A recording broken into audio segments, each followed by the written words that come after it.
Welcome to another episode of the AI-driven Swebbcast. The source content is all Swebb, but the interpretation and presentation is all AI.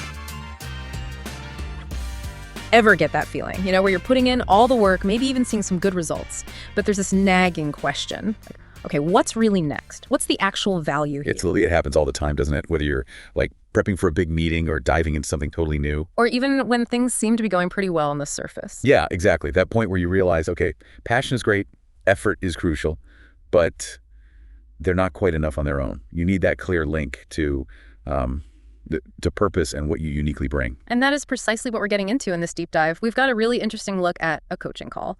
It's between Swebb, he's a leadership coach, church operations trainer. Some people call him a thinking coach, right? That's the one.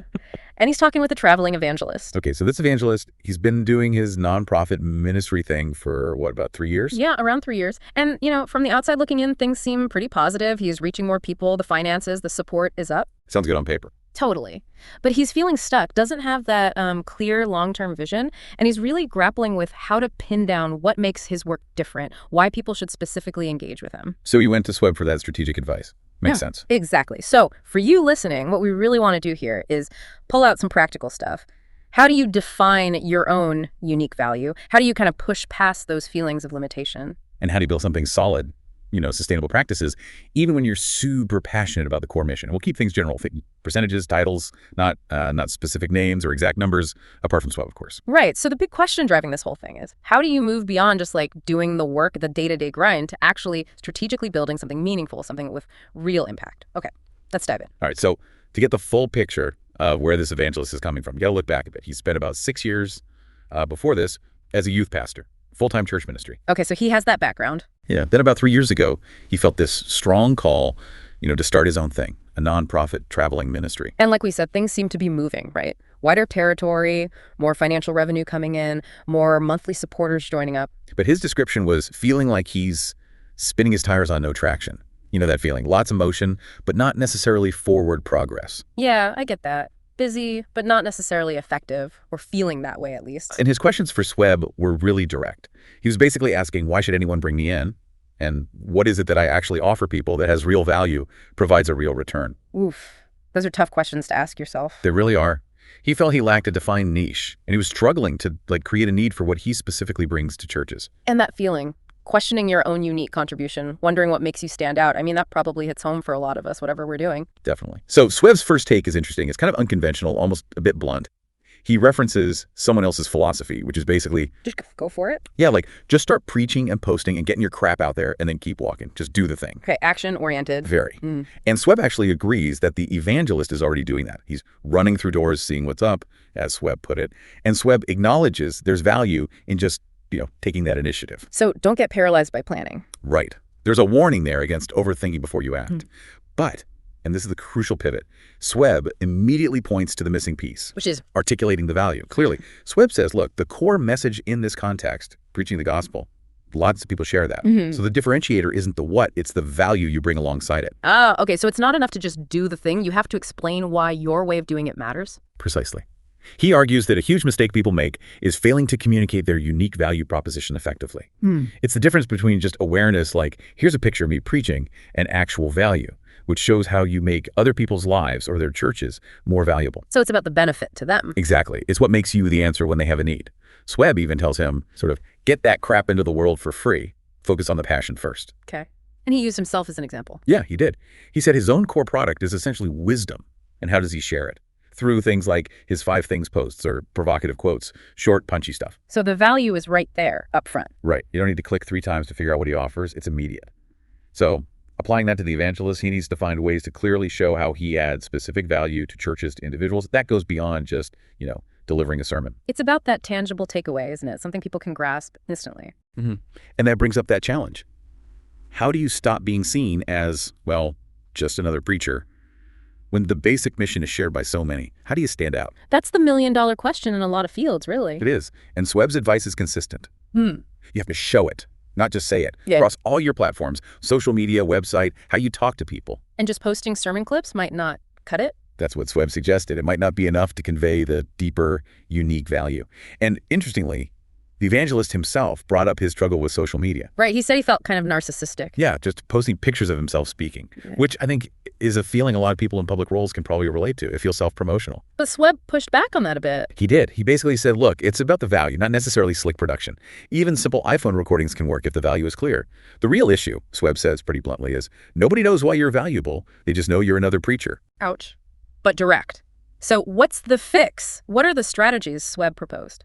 Well, a big one is focusing on what he called the wake you leave. The wake, like behind a boat. Exactly. The impact, the effect you have on people after you've interacted with them.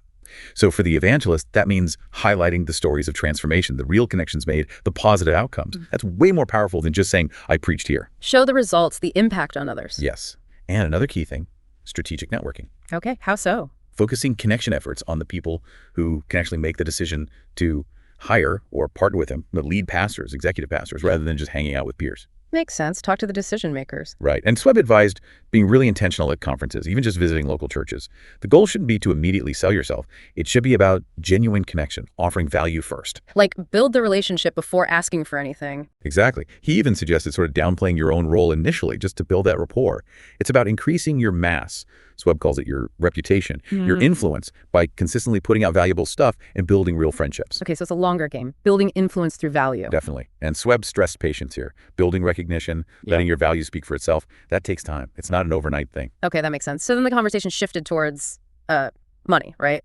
Finances and value perception. That can be tricky territory. Very tricky, especially in ministry context sometimes. But the evangelist was apparently quite open about his ministry's finances. He talked about his monthly support levels and his financial goals. Which were aimed at reaching a certain annual income level, enough to support his family properly, but also to increase his ability to be generous giving back. Okay. So it wasn't just about personal income. No, he specifically mentioned wanting to tithe back to churches, help fund missions work, mentor younger leaders. The goals were tied to his mission. How did Swebb respond to that? He reframed the idea of financial goals. Instead of fixed destinations, he talked about them as rhythms of generosity and achievement. He also suggested thinking in terms of percentages for giving, rather than just fixed dollar amounts, which ties back to that idea of consistent practice. Interesting, like a habit of generosity built into the finances. Exactly. And then he brought up a really practical point, opportunity cost. Meaning if you say yes to every small gig that doesn't pay much or align perfectly, you might be unavailable when a bigger, better aligned opportunity comes along. You have to value your time. Right. Saying yes to one thing means saying no to something else. Precisely. Which led them to talk about setting some baseline standards. Things like reasonable honorariums, ensuring travel costs are covered appropriately. Getting more professional about the arrangements? Yes. And Swebb was really firm on this. Charge a professional rate that reflects your value and don't apologize for it. No apology necessary. None. He even used himself as an example, mentioning that he charges a significant fee for his specific expertise, which goes beyond just, say, standard pulpit preaching. Okay, so owning the value translates directly into the financial side. It has to.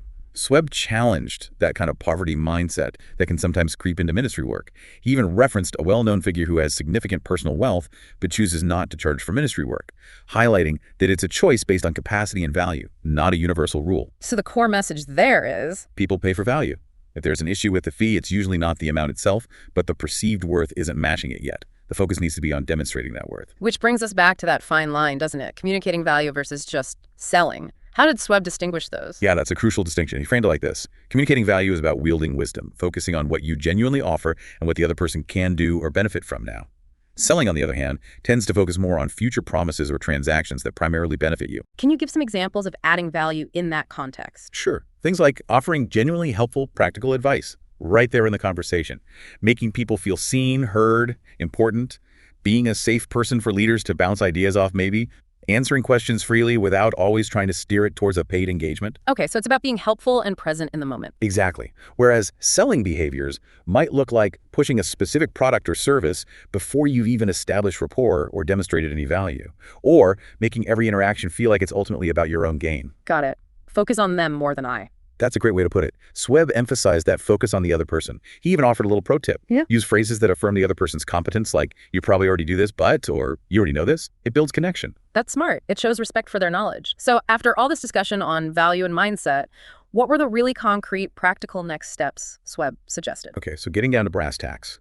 One practical step was establishing a day rate. A day rate? Yeah, just a baseline figure for his honorarium. It simplifies the financial conversation. Instead of negotiating every single time, there's a standard starting point. Makes it cleaner. Definitely. And related to that, Swebb floated the idea of charging a flat, all-inclusive rate for speaking engagements. So one number covers the fee, travel, everything. That makes it super simple for the church or organization booking him. Takes the logistical headache away for them. Exactly. He also talked about setting minimum operational standards. Like what? Things like, okay, if I have to travel more than X hours, or if I'm speaking late and then early the next morning, I need a reasonably comfortable hotel. Right. Or requesting that his talks be recorded, perhaps for his own use or content. Just basic professional expectations. Setting boundaries and ensuring the conditions allow him to do his best work. Right. And underlying all these practical steps was the need for confidence, assertiveness, communicating your worth and your fees clearly without being apologetic about it. Own it. Own it. And one final strategic tip he offered was about pricing psychology. Oh. He suggested setting a clear, fair price based on value, and then, if you choose to, you can always offer a reduction as an act of generosity or based on circumstance. But don't start low, hoping to negotiate up. Interesting. Start at the value point and be generous from there if needed. Exactly. It positions the value correctly from the start. Okay, so wrapping this deep dive up, it feels like the main thread connecting everything we've discussed is really clear. Yeah, it really comes down to this.